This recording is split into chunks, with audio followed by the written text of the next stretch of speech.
चलें, अब ये जो क्वेश्चन है, अगर मैं देखता हूं तो इस क्वेश्चन में 4 रिक्वायरमेंट्स हैं। इसमें पहली रिक्वायरमेंट है, हमें कैलकुलेट करना है ग्लोमेरो कंपनीज का कैश ऑपरेटिंग साइकिल, 5 नंबर इसके हैं। फिर बी रिक्वायरमेंट में उसने कहा डिस्कस 3 वेज, 3 तरीके बताओ in which Glomero company could reduce its cash operating cycle. तो आपको ऊपर जो क्वेश्चन में कैश ऑपरेटिंग साइकिल बताया हुआ है, उसने कहा मुझे तरीके बताओ कि किस तरीके से हम कैश ऑपरेटिंग साइकिल रिड्यूस कर सकते हैं। 3 वेज बताने, 6 मार्क्स की ये रिक्वायरमेंट है। सी में उसने कहा यूजिंग मिलर ओआरआर मॉडल, तो क्वेश्चन में कुछ मिलर ओआरआर मॉडल का डेटा दिया हुआ है। Calculate the target cash balance of Glomero company, target cash balance बताना है कि कितना कैश उसको मेंटेन करना है। और डी में कहता है discuss the motives of business to hold cash, business क्यों कैश होल्ड करता है इसके मोटिव्स बताने हैं। तो यहां पर ये 4 क्वेश्चन है।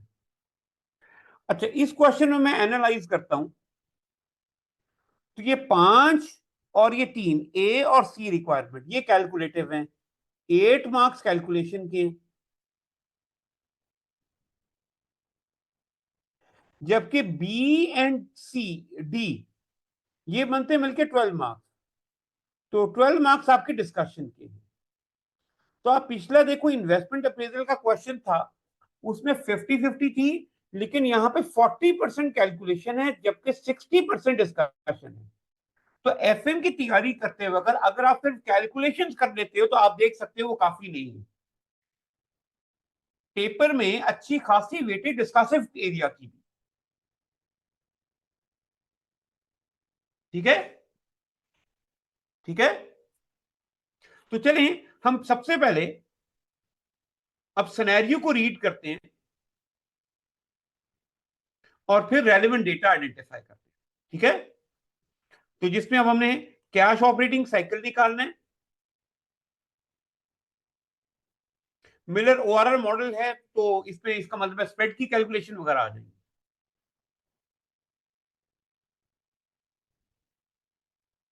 तो अब सिनेरियो में कहता है Glomero company is a medium size company, एक मीडियम साइज कंपनी है जो कि मैन्युफैक्चर करती है सिंगल प्रोडक्ट, एक ही प्रोडक्ट है। अच्छा, ये बड़ी इंपॉर्टेंट पॉइंट है, the product should take 2 days to manufacture. Product को असल में 2 दिन लगने चाहिए, लगते कितने वो तो हम मेजर कर लेंगे। अच्छा, अब इस क्वेश्चन में उसने रेवेन्यूज बताए कि $6,000 के हैं, इन्वेंट्री उसने रॉ मटेरियल, वर्किंग प्रोसेस और फिनिश गुड की अलग-अलग बताई है। तो इसका मतलब है तीनों का अगर कैश ऑपरेटिंग साइकिल में पीरियड निकालना है तो रॉ मटेरियल, वर्किंग प्रोसेस और फिनिश गुड्स का अलग निकालेंगे। क्यों? क्योंकि जो आपकी रॉ मटेरियल इन्वेंट्री है वो परचेजेस पर डिपेंडेंट है, जबकि आपका जो वर्किंग प्रोसेस और फिनिश गुड होता है ये कॉस्ट ऑफ सेल्स पर डिपेंडेंट है। ठीक है, ये देखने वाली बात है। रिसीवेबल भी बता दिया और पेएबल्स भी बता दिया। नीचे इंफॉर्मेशन में ये कहता है कि credit sales account for 75% of the total revenue. अब ये सेंटेंस देखो बहुत इंपॉर्टेंट है।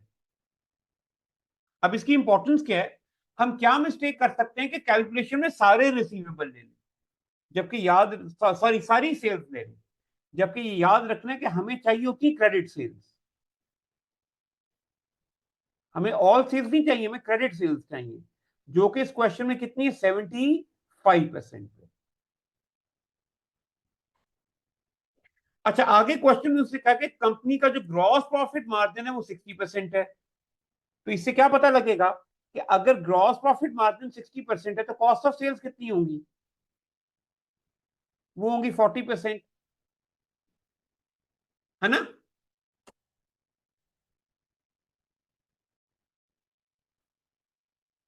कहते Glomero company has a large number of credit customers, के क्रेडिट कस्टमर तो कहते हैं बहुत सारे हैं, but there is no separate credit control function and chasing overdue debt is left to the relevant customer account manager. तो कोई separate credit control function नहीं है।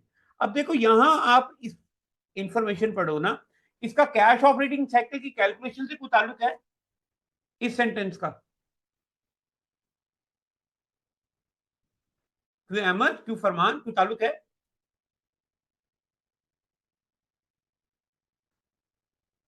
नहीं ना। लेकिन शाहजेब, पॉइंट ये है कि एक क्वेश्चन में उसने पूछा था कि मैं कैश ऑपरेटिंग साइकिल को इंप्रूव कैसे करूं, लेकिन ये सेंटेंस मुझे क्या इंडिकेट कर रहा है कि मैं रिसीवेबल को, क्योंकि मेरा कोई सेपरेट डिपार्टमेंट नहीं है, तो मैं उसको रिकवर नहीं कर रहा हूँ टाइम पे, है ना? शायद ये प्रॉब्लम हो ना। तो उस डिस्कशन के अंदर आप ये देखो, मैं सिनेरियो से रिलेट कर सकता हूँ ना कि मुझे ये काम कर लेना चाहिए, एडवाइस दे सकता हूँ ना मैं, इसलिए।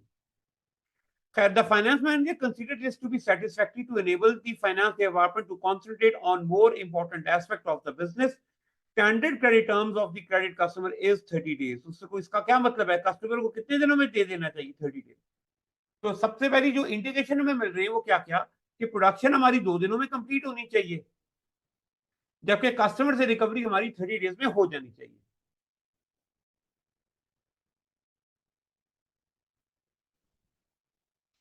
And no credit accounts are currently suspended. All customer account manager are paid a bonus based on the level of sales achieved.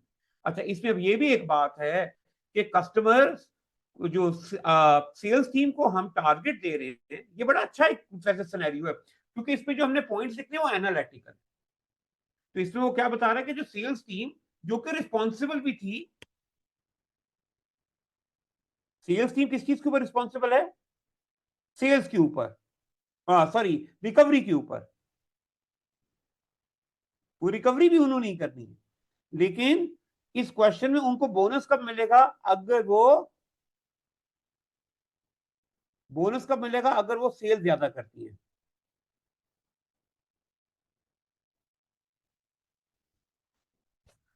तो क्या कॉन्फ्लिक्ट हो सकता है इस स्टेटमेंट में? क्यों जी, क्या कॉन्फ्लिक्ट हो सकता है इस स्टेटमेंट में? इस स्टेटमेंट में कॉन्फ्लिक्ट ये हो सकता है कि जो सेल्स टीम है वो अपने बोनस अर्न करने के लिए वो उन लोगों को भी सेल्स करना शुरू कर देंगी जो शायद टाइम पे हमें पे ना करें, क्योंकि उनको ये कि हमें हमारा बोनस बन जाए, है ना? जिनकी क्रेडिट रेटिंग, क्रेडिट असेसमेंट अच्छी नहीं होगी, उनको भी पेमेंट करें।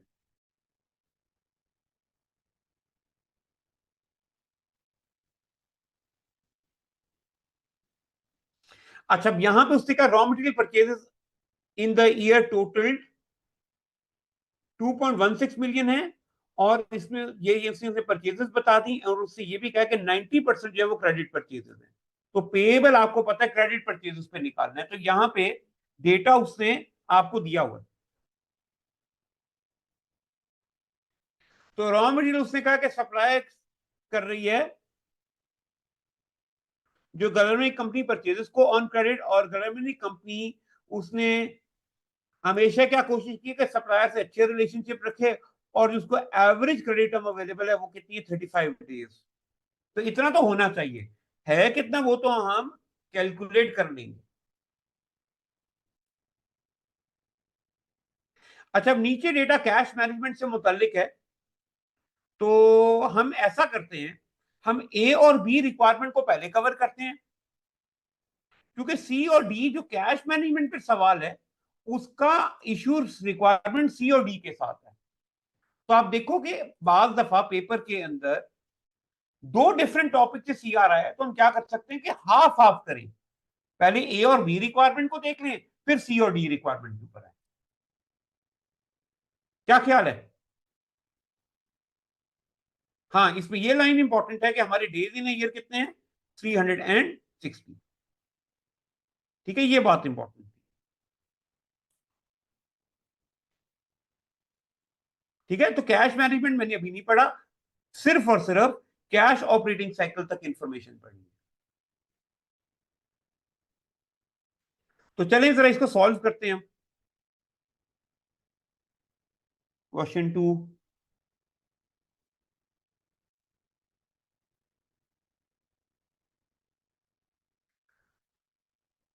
तो क्या करते हैं हम, सबसे पहले हम एक फॉर्मेट, एक तरफ मैं हेडिंग दे देता हूं डेटा की, कि जो डेटा चाहिए, और हमें कैलकुलेट क्या करना है? Cash operating cycle. तो तो फिर हम कैश ऑपरेटिंग साइकिल मेजर करेंगे। और कैश ऑपरेटिंग साइकिल कैसे मेजर होता है? तो उसका होता है तरीका रिसीवेबल पीरियड। इसमें ऐड करना होता है इन्वेंट्री पीरियड, लेकिन यहां पे इन्वेंट्री चूंकि रॉ मटेरियल की भी है और वर्क इन प्रोसेस की भी और फिनिश गुड की भी है, तो मैं इन्वेंट्री को तीनों में ब्रेक कर देता हूं। ऐड हमें करना है, add raw material inventory period,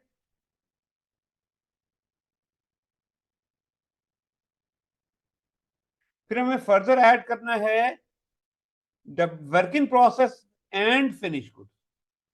मैं work in process and finish goods की पीरियड को इकट्ठा इसलिए कर रहा हूं, मैं इसलिए कर रहा हूं क्योंकि दोनों ने कॉस्ट ऑफ सेल्स पर डिपेंडेंट है, जबकि रॉ मटेरियल किस पे डिपेंडेंट है? आपकी परचेजेस के ऊपर, टोटल परचेजेस। और इसमें से लेस आपको करना होता है पेएबल पीरियड। तो आपके पास कैश ऑपरेटिंग साइकिल जौन सा वो आ जाएगा। यही है ना सवाल उसका?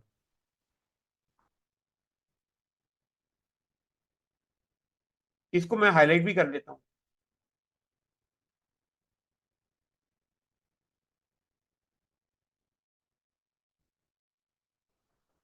तो डेटा अगर रखें तो अगर मुझे रिसीवेबल पीरियड निकालने हैं तो उसके लिए मुझे क्या चाहिए? क्रेडिट सेल्स चाहिए। चाहिए क्रेडिट सेल्स। तो क्रेडिट सेल्स कितनी है? वैल्यू सारी $1000 में है, तो क्रेडिट सेल्स है 6000। यहां पर मैं हेडिंग देता हूं कि ये डेटा सारा $1000 में है, तो क्रेडिट सेल्स कितनी है? 6000 का 75%। ऐसा ही है ना? यानी 4500 की क्रेडिट सेल। और क्वेश्चन में रिसीवेबल कितने हैं?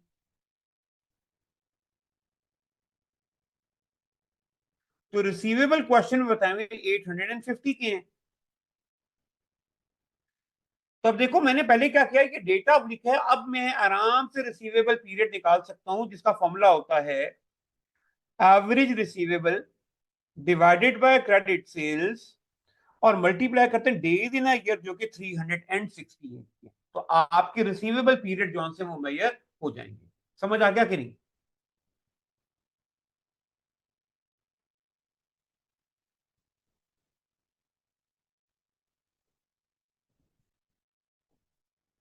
क्यों, समझ आ गया ये कि नहीं? ये बनते हैं 68 डेज, तो आपका रिकवरी पीरियड 68 डेज है।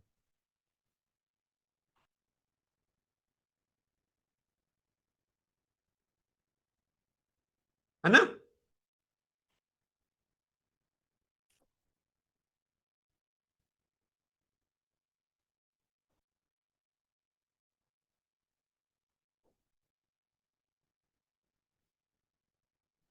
अच्छा, अब आगे अगर हमने निकालना है रॉ मटेरियल इन्वेंट्री पीरियड, तो रॉ मटेरियल इन्वेंट्री निकालने के लिए हमें क्या चाहिए? परचेजेस चाहिए, क्योंकि जो रॉ मटेरियल है वो तो परचेजेस पे डिपेंडेंट है। तो अब क्वेश्चन में परचेजेस कितनी थी वो उसने बताइए 2.16 मिलियन की। हम चूंकि 1000 में लिख रहे हैं तो 2160 की लिखेंगे, परचेजेस आ गई।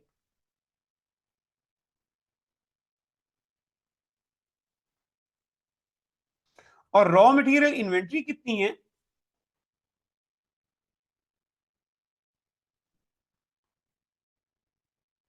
तो वो क्वेश्चन के अंदर है जी 120 डेज की, सॉरी 120,000 की। तो 120,000 की है।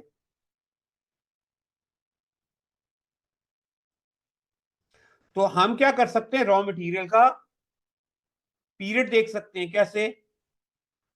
Raw material inventory divided by purchases multiply by 360।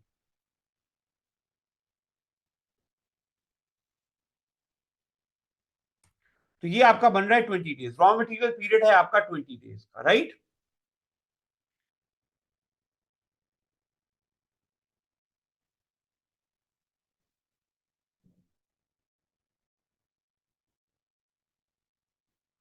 अच्छा, मैं ना एक काम और करने लगा हूं, वो मुझे एकदम अभी ख्याल आया। वो ख्याल कैसे आया? क्वेश्चन में ना उसने देखो कहा हुआ है कि इसको 2 डेज में मैन्युफैक्चर करना चाहिए। तो अगर मुझे इसको 2 डेज में मैन्युफैक्चर करना चाहिए तो मुझे लगता है कि वर्क इन प्रोसेस का भी पीरियड मुझे मेजर कर लेना चाहिए, ताकि मैं देख सकूं क्या एक्चुअली मैं 2 दिन में कर रहा हूं कि नहीं। तो इसके लिए अब मैं एक रो ऐड कर रहा हूं, और ये जो वर्क इन प्रोसेस का पीरियड है इसको सेपरेट मेजर कर लेते हैं, सॉरी, इसको सेपरेट निकाल लेते हैं, फिनिश गुड पीरियड को सेपरेट निकाल लेते हैं। ठीक है, एफ की। ठीक है, इन्वेंट्री तीनों का मैंने अलग अलग बना दिया, ब्रेक कर दिया। रॉ मटेरियल अलग, वर्क इन प्रोसेस अलग, फिनिश गुड्स अलग। अच्छा, अब आते हैं वर्क इन प्रोसेस। तो वर्क इन प्रोसेस डिपेंडेंट है किस पे? Cost of sales. तो कॉस्ट ऑफ सेल्स कितनी? तो क्वेश्चन ने कहा था 6,000 की सेल्स हैं, जबकि 60% उसका प्रॉफिट मार्जिन है, यानी कॉस्ट ऑफ सेल्स है वो है 40%। तो आपकी जो कॉस्ट ऑफ सेल्स है वो बनती है 2,400।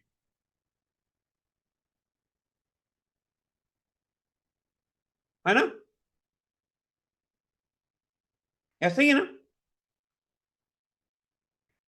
जबकि आपकी वर्किंग प्रोसेस की इन्वेंट्री कितनी है? तो वो उसने बताया हुआ 20 की है, 20 लिख लेता हूं मैं। तो वर्किंग प्रोसेस पीरियड कैसे आएगा? तो वर्किंग प्रोसेस की value divided by cost of sales multiply by 360।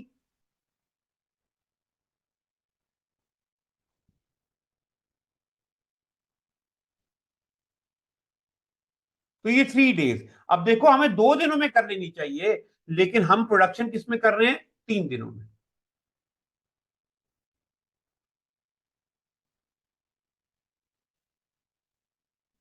है ना?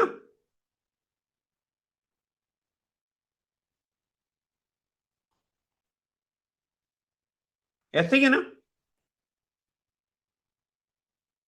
अब आते हैं फिनिश गुड्स के ऊपर।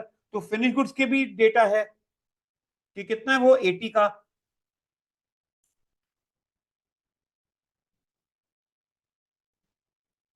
तो फिनिश गुड का पीरियड भी निकाल लेते हैं। 80 divided by cost of sales 2,400 multiply by 360। तो ये आपके पास फिनिश गुड्स का पीरियड भी आ गया ना? क्यों जी, आ गया ना?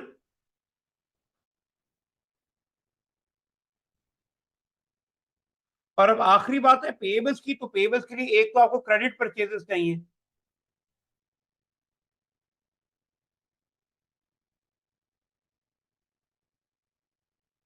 और इंफॉर्मेशन चाहिए आपको पेबल्स की। तो क्रेडिट परचेजेस उसने बोला था कि 90% है परचेजेस का। तो इक्वल जो हमने ऊपर परचेजेस दी हैं उसको मल्टीप्लाई बाय 90% किया तो क्रेडिट परचेजेस, और पेएबल क्वेश्चन में उसने बताए हुए कितने हैं? 162 के।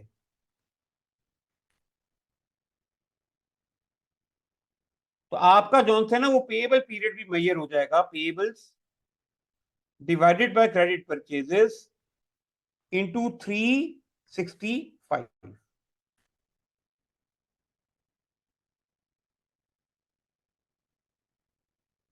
ये कुछ 30.42 डेज बन रहा है, और इसको हम माइनस में करते हैं। ठीक है, मैंने माइनस में इसलिए किया क्योंकि इसने कैश ऑपरेटिंग साइकिल में सब्ट्रैक्ट हो, तो माइनस में करते हैं। ये तकरीबन आपका 30.42 डेज बन रहा है।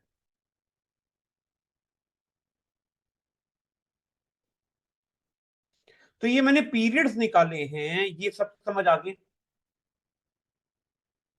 इसमें आप देखो पॉसिबल एरर क्या कर सकते हो। What is the possible error? कि आप कॉस्ट ऑफ सेल्स पर ले लो, या आप पेएबल पीरियड को भी कॉस्ट ऑफ सेल्स या टोटल परचेजेस पर ले लो। पेएबल्स क्रेडिट परचेजेस पर होते हैं। तो इस किस्म की छोटी छोटी मिस्टेक्स हैं जो आप कर सकते थे इसमें। ठीक है, वो जरा ध्यान से करना है आपको। ठीक है, वरना ये क्वेश्चन को इतना मुश्किल तो नहीं था। अब बास मेरी जान, आपको ना क्वेश्चन में देखना होता है डेज इन ईयर कितने कितने, देखो ये अब नीचे देखो हाईलाइटेड कितना है। अच्छा मैंने 365 ले लिए। सॉरी, ये मेरे से मिस्टेक हुई है, ये 360 ही लेना था, ये मेरे से मिस्टेक है। 360 लेना ही एग्जैक्ट 30 बनता है। हाँ, ये एग्जैक्ट 30 बनता है, वो तभी पॉइंट्स में आ रहा था।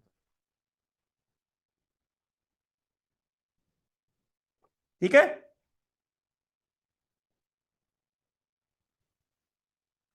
तो अब क्या करेंगे, इसका सम कर लेंगे। जितनी चीजें सबको कॉस्ट ऑफ सेल से डिवाइड करेंगे। क्या अली, मुझे आपका क्वेश्चन समझ नहीं आया। हेलो।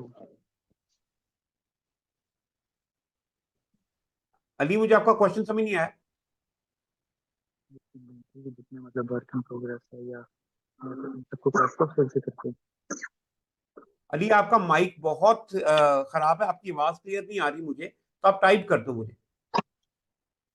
सर मैंने कहा कि ये जो इन्वेंट्री के जितने भी आइटम्स है जैसे raw material, finish good, work in progress, इन सब की हमने हमेशा कॉस्ट ऑफ सेल पे लेनी है। नहीं, हमेशा कॉस्ट ऑफ सेल पर नहीं लेनी। अब ये याद रखो, मैं आपको यहाँ पे ना लिख देता हूँ, ठीक है, उसको नोट कर लो। रिसीवेबल पीरियड डिपेंडेंट होता है आपका क्रेडिट सेल्स, ठीक है। रॉ मटेरियल डिपेंडेंट होता है आपकी परचेजेस पे, ऑल परचेजेस, ठीक है, सारी परचेजेस। जबकि पेएबल पीरियड आपका डिपेंडेंट है सारी परचेजेस पर नहीं, सिर्फ क्रेडिट परचेजेस। देखो, उसने यही चालाकियां की हुई, ठीक है। जबकि जो आपका working process and finish goods है, ये होता है कॉस्ट ऑफ सेल्स,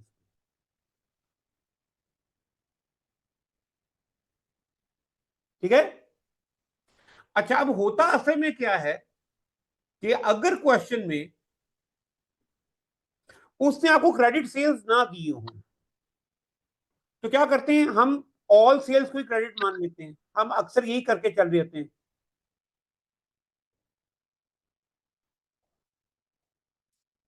क्योंकि उसने क्रेडिट सेल्स अलहदा नहीं दी होती।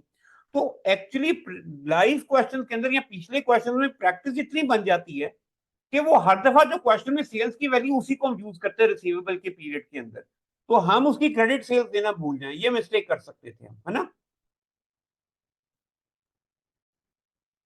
है ना।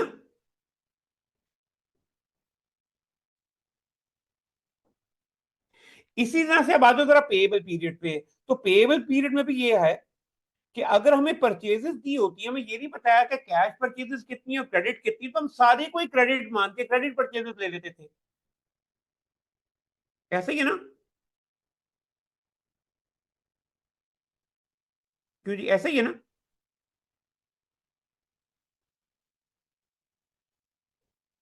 अच्छा, अब कई दफा क्या होता है, पेएबल पीरियड के लिए उसने परचेजेस ही नहीं दी होती, तो ऐसी सिचुएशन में हम परचेजेस की जगह पर कॉस्ट ऑफ सेल्स ले लेते, परचेजेस की जगह पे। लेना तो परचेजेस था, वो है ही नहीं, तो फिर कॉस्ट ऑफ सेल।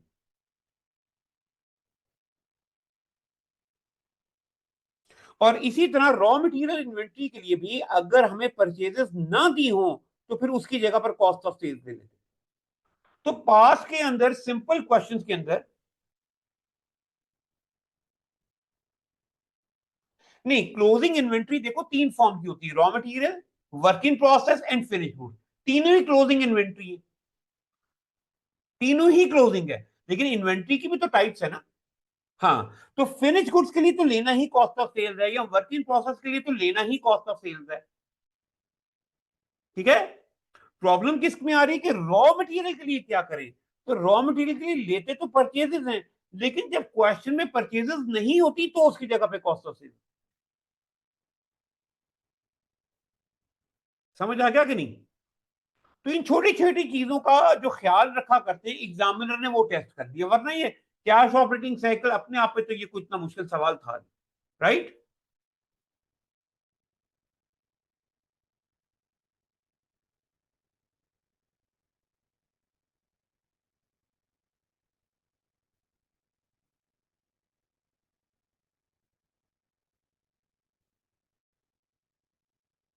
समझ आ गया कि नहीं अली।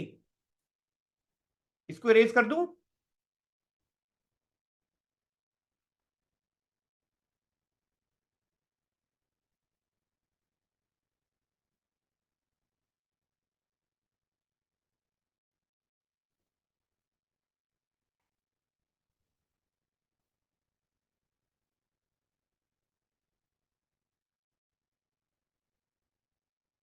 चलिए, अच्छा, अब ये क्वेश्चन तो हो गया। अब आते हैं इसके सेकंड पोर्शन के ऊपर, बी पार्ट के ऊपर, क्योंकि बी का ताल्लुक इसी रिक्वायरमेंट से है। ये ए रिक्वायरमेंट होगी, रिक्वायरमेंट ए,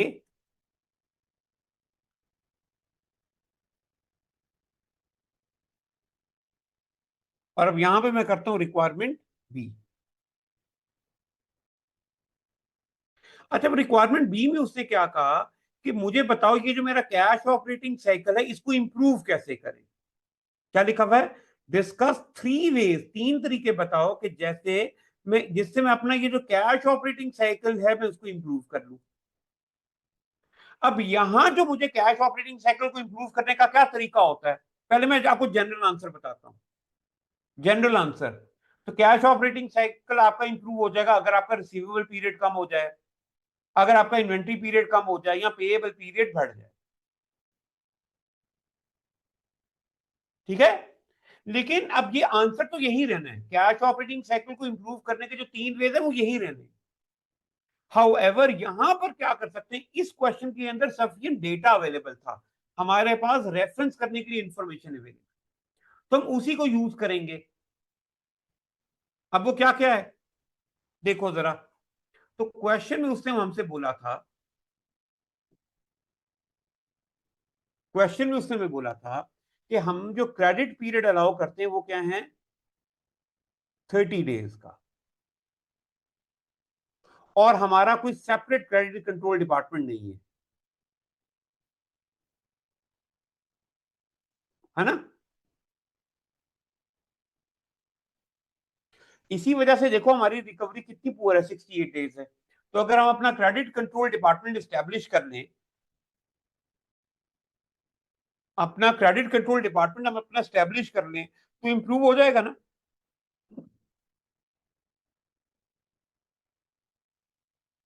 बनती है ना इंप्रूवमेंट।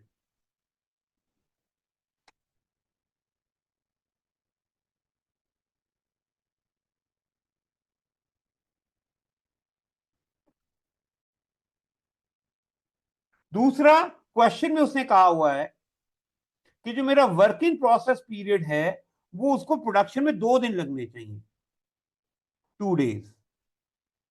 अब मैं लगा रहा हूं 3 दिन, इसका मतलब है मुझे प्रोडक्शन एफिशिएंसी भी इंप्रूव करने की जरूरत है ना।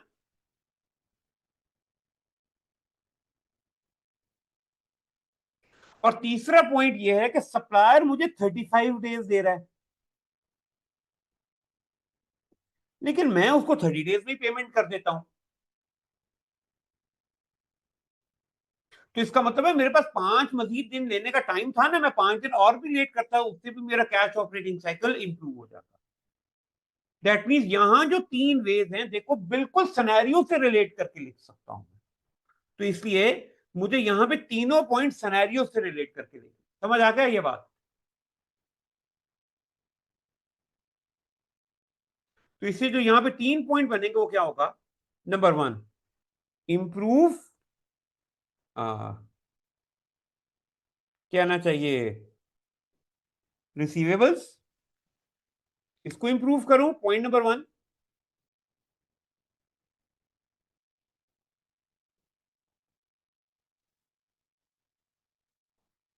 पॉइंट नंबर 2, मैं क्या करूं, इंप्रूव करूं प्रोडक्शन एफिशिएंसी,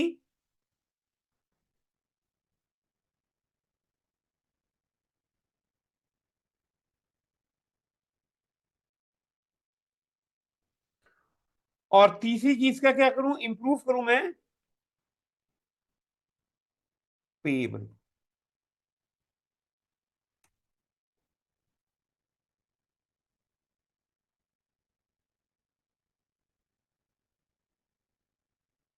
तो बारी बारी इसको लिख लेता हूं मैं।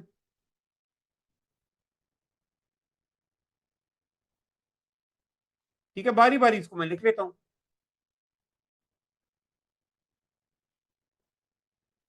तो कैसे इंप्रूव करूं रिसीवेबल को? तो मुझे यहां पे ना एनालिटिकली डेटा को यूज करना है। तो मैं लिख सकता हूं मेरा करंट रिसीवेबल पीरियड जो है वो कितना है, 68 डेज पे है, which is more than double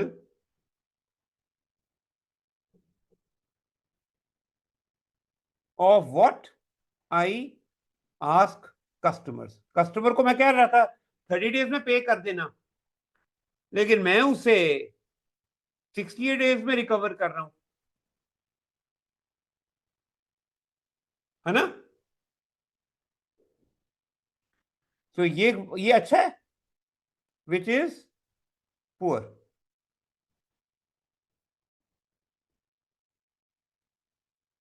ठीक है जी।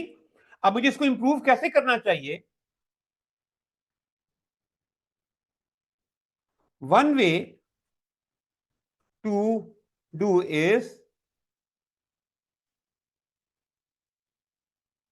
क्या करना चाहिए, is to make a credit control department. मैं क्या करूं, क्रेडिट कंट्रोल डिपार्टमेंट बना दूं, who then specifically tasked to recover the debts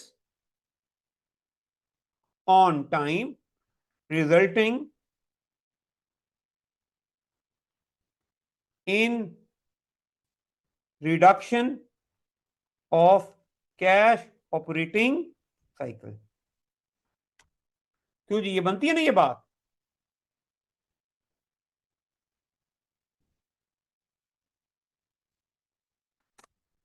क्यों जी, इस बात की सेंस बनती है ना?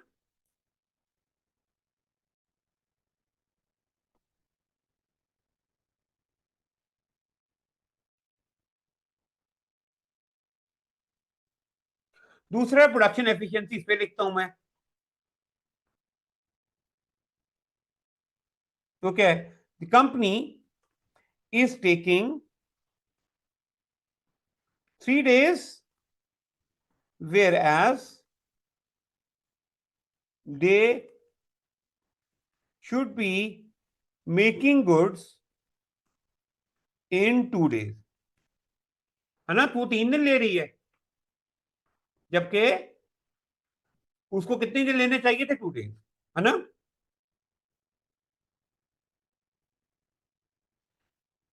This indicates there are production inefficiencies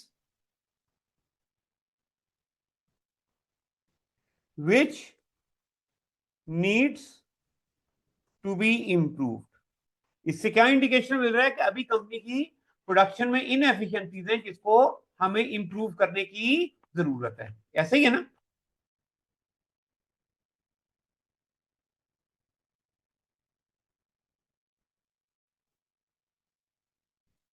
ठीक है।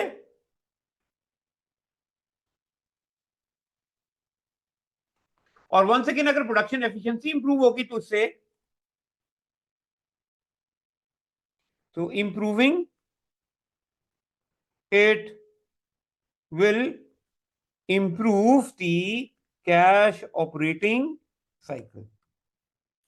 इसको अगर मैं इंप्रूव कर दूंगा तो मेरा कैश ऑपरेटिंग साइकिल जो है वो पहले से इंप्रूव हो जाएगा।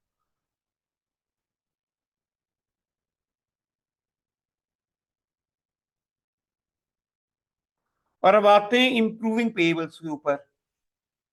तो पेबल्स क्या है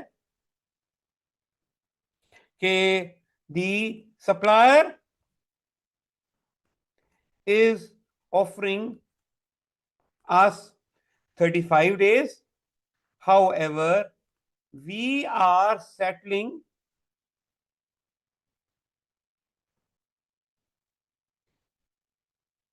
them in 30 days। हम उनको 30 डेज में सेटल कर देते हैं।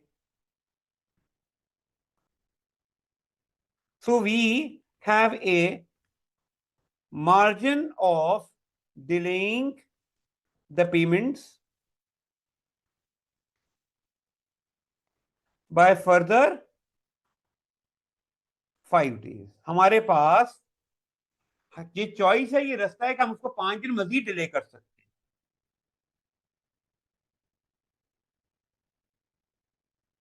ठीक है, इससे क्या होगा, दिस विल इंक्रीज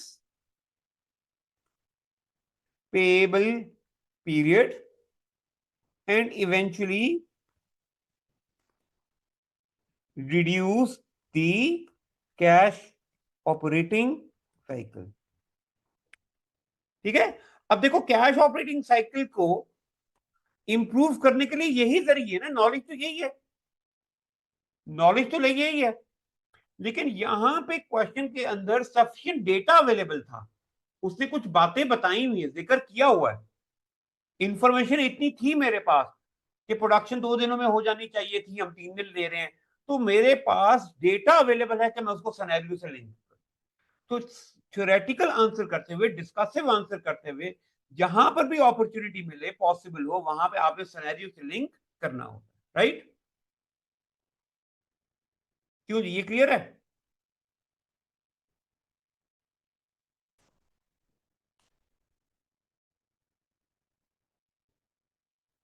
क्यों, ये क्लियर है?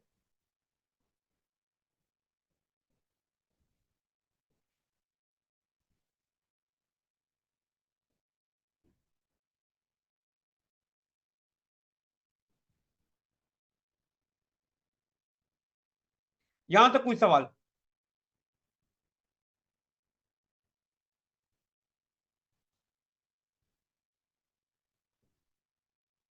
चलिए, अब हम अगली रिक्वायरमेंट पर चलते हैं फिर, क्योंकि अभी सिर्फ 2 रिक्वायरमेंट हुई है, 2 रहती हैं अभी.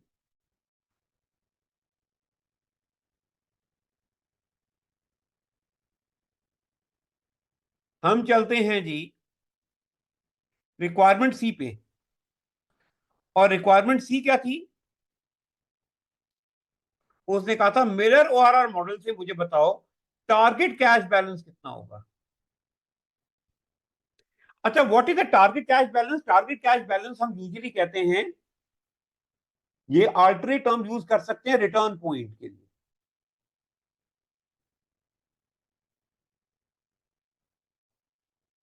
यानी इस क्वेश्चन में मुझे बताना है रिटर्न पॉइंट. ठीक है, तो रिटर्न पॉइंट हम के लिए हम पहले स्प्रेड, हमें मिनिमम बैलेंस पता होना चाहिए, हमें अप स्प्रेड मालूम हो, तो हमारा रिटर्न पॉइंट भी निकल आएगा. ऐसा ही है ना? तो हम जरा डेटा एक्सट्रैक्ट करते हैं रिक्वायरमेंट सी के लिए. तो उसने कहा the management of commercial company had decided it wishes the minimum cash balance to $40,000. ये क्वेश्चन उसने मिनिमम कैश बैलेंस बता दिया है, ये 40,000 का होगा. लेकिन कहता है कैश बैलेंस वॉलेटाइल है, जिसमें daily standard deviation 15,000. No, Miller ORR में आपको स्टैंडर्ड डेविएशन नहीं चाहिए, बल्कि क्या चाहिए होती है, स्प्रेड के फॉर्मूला में वेरिएंस. और वेरिएंस कैसे निकालते हैं? स्टैंडर्ड डेविएशन का स्क्वायर. तो मैं इस $15,000 का स्क्वायर ले लूंगा तो वेरिएंस कैलकुलेट होगा.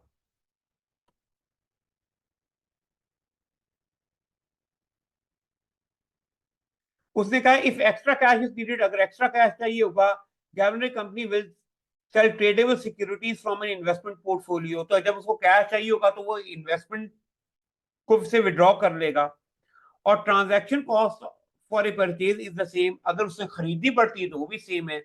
और वो कितनी है? वो उसने कहा $55 पर ट्रांजैक्शन है. तो ये क्वेश्चन में उसने हमें ट्रांजैक्शन कॉस्ट बता दी.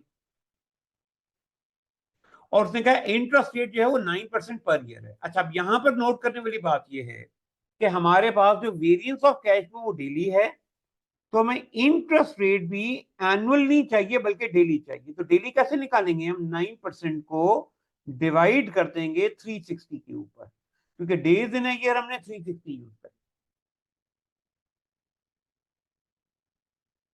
तो हमें इस क्वेश्चन में स्प्रेड निकालने के लिए डेटा क्या क्या चाहिए, स्प्रेड और रिटर्न पॉइंट के लिए तो हमें एक तो मिनिमम कैश का बैलेंस चाहिए होता है, मिनिमम कैश, ठीक है, वो है जी 40,000 का, हम $1,000 में राउंड ऑफ कर देते हैं, तो 40 का। अच्छा, आपको स्प्रेड निकालने के लिए चाहिए थी वेरिएंस ऑफ कैश फ्लो, बल्कि मैंने इसमें वो राउंडिंग ऑफ के मसले ज्यादा आ जाएंगे तो इसको मैं डॉलर में लिखता हूँ, इसको 40,000 पूरा लिख देता हूँ, ठीक है, इसको हम 1,000 में राउंड ऑफ करते, कंफ्यूजन बढ़ जाएगी। तो वेरिएंस ऑफ कैश फ्लो कितना है, तो क्वेश्चन उसने कहा है 15,000 है स्टैंडर्ड एविएशन, लेकिन हम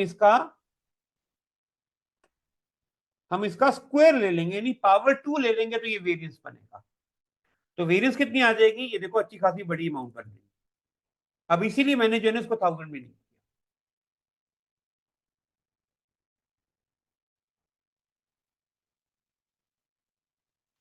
और ये वेरिएंस ऑफ कैश फ्लो भी जो है ये क्या है, पर डे है,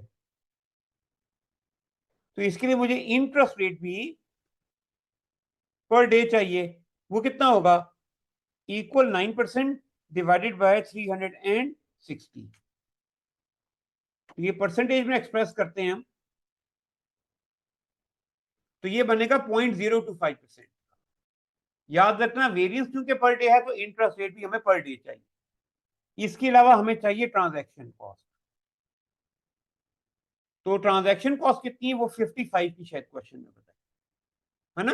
हाँ, तो ये हमारे पास डेटा है जिसकी मदद से हम स्प्रेड और रिटर्न पॉइंट मेजर कर सकते है ना,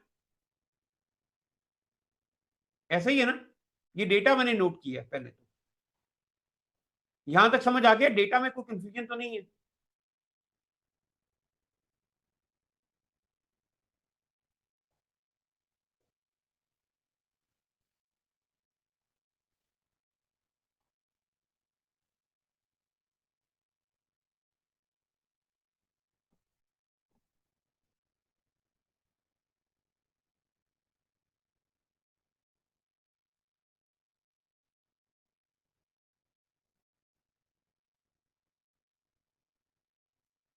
चलें अब आते हैं सॉल्यूशन के ऊपर।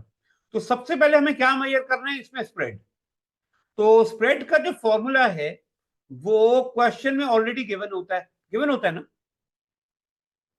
तो आपकी आसानी के लिए मैं कोशिश करता हूं, लेकिन ये दिखाऊंगा कैसे,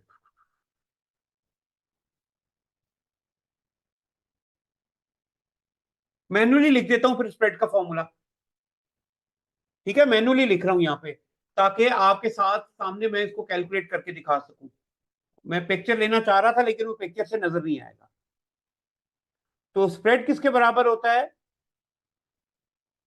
तो स्प्रेड का फॉर्मूला होता है 3, फिर ब्रैकेट में आता है 3/4, इसको मल्टीप्लाई करना है आपने ट्रांजैक्शन कॉस्ट के साथ, मल्टीप्लाई आप करते हो वेरिएंस ऑफ कैश फ्लो के साथ, डिवाइड आप करते हो इंटरेस्ट रेट पे, और फिर इसकी पावर आपने लेनी 1/, ये आपका स्प्रेड का फॉर्मूला है, ठीक है। ये एग्जाम फॉर्मूला है, पेपर में गिवन होगा। तो स्प्रेड आप कैसे निकालोगे, इक्वल 3 मल्टीप्लाई, बाकी सारी वर्किंग होनी ब्रैकेट में, तो ब्रैकेट में पहले 3/4 लेते हो,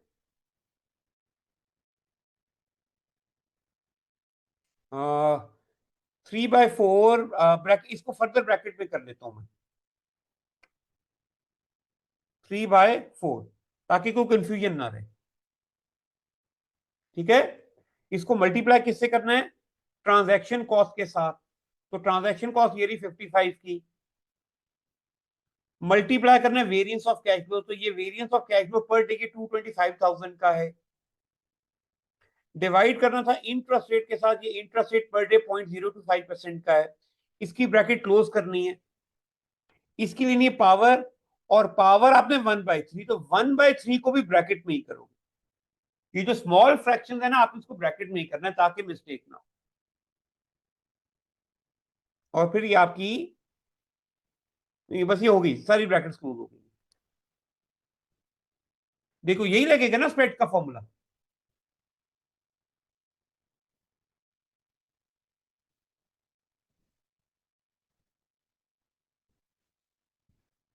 क्यों, यही होगा ना। तो आप देख सकते हो कि ये आपके पास आ जाएगा जी स्प्रेड।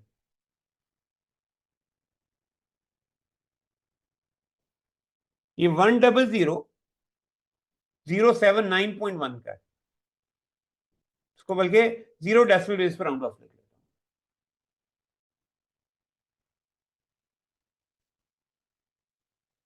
अच्छा जी, स्प्रेड निकालने के बाद अब आप क्या करोगे, आप रिटर्न पॉइंट निकाल लोगे, जो कि क्या है आपका टारगेट कैश। तो वो कितना होगा, तो रिटर्न पॉइंट होता है लोअर लिमिट यानी मिनिमम कैश का बैलेंस प्लस, अब ब्रैकेट में 1/3 लेने आपने किसका, इनटू स्प्रेड का।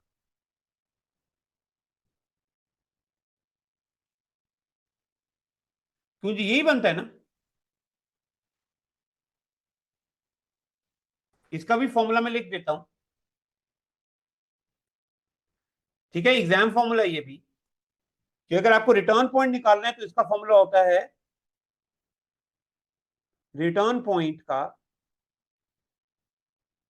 होता है lower limit plus 1/3 into spread.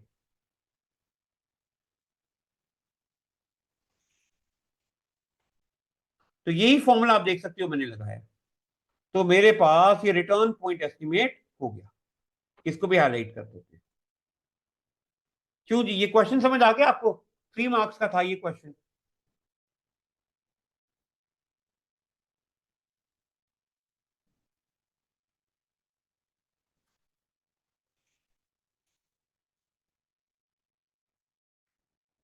अच्छा, अब इसमें मिस्टेक्स क्या क्या है कि आप उसका स्क्वायर ना करो, इंटरेस्ट रेट पर ईयर है उसको पर डे ना बनाओ। तो ये दो एक मिस्टेक्स हो सकती हैं, अदरवाइज डेटा गिवन है, सिंपली आपने फॉर्मूले में पुट करना था तो आंसर आ जाना है ना।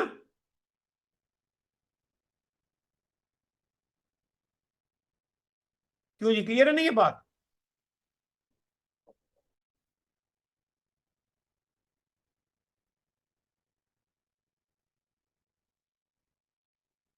और अब आखिर में देखते हैं रिक्वायरमेंट डी को। तो रिक्वायरमेंट डी क्या है, डी में उसने कहा था discuss the motives for a business to hold, क्या है बिजनेस के मोटिव्स बताओ कि वो क्यों होल्ड करता है, क्या है, 6 मार्क्स का है। तो आपने पढ़ा होगा कि 3 मोटिव्स होते हैं, है ना। कौन कौन से मोटिव्स होते हैं, कौन कौन से मोटिव्स होते हैं 3 कैश को होल्ड करने के, बिल्कुल ठीक कह रहे हो। आपके होते हैं ट्रांजैक्शन मोटिव,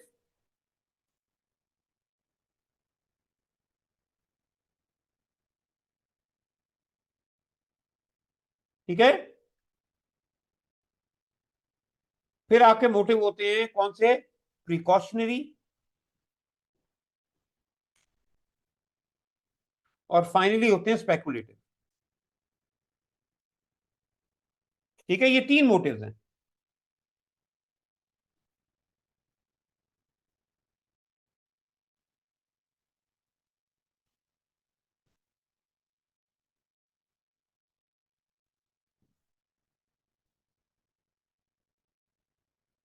अच्छा, आप इस क्वेश्चन का देखो तो सिनेरियो में कोई ऐसा जिक्र नहीं था, ठीक है। सिनेरियो में कोई ऐसा जिक्र नहीं था कि कोई ट्रांजैक्शन की बात की हो, कोई प्रिकॉशनरी बात हो रही हो, कोई रिस्क वगैरह की बात कर रहा हो, कोई जिक्र नहीं था, नहीं ना था। इसका मतलब ये हुआ कि जो पार्टी का आंसर है ये बिल्कुल नॉलेज बेस मुझे आंसर करना है, इसको सिनेरियो से लिंक की जरूरत नहीं है। तो जहां डेटा अवेलेबल होगा वहां सिनेरियो से लिंक होगा, अदरवाइज नहीं, ठीक है। तो अब जरा मुझे बताओ, क्या आप सबको ये मालूम है ना ट्रांजैक्शन मोटिव क्या है, प्रिकॉशनरी क्या है, स्पेकुलेटिव क्या है? ये लिख लोगे कि नहीं? लिख लोगे ना? क्योंकि मैं चाह रहा हूं कि हमारे पास अभी गुड 20-25 मिनट्स अवेलेबल हैं।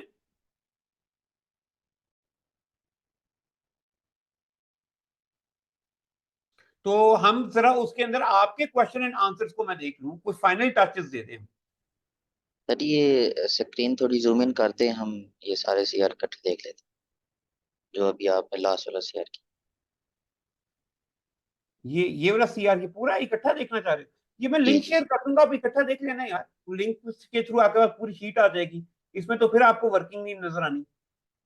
सर, ये मसलन अभी ये कर जल्दी देंगे आप? कैसे आया?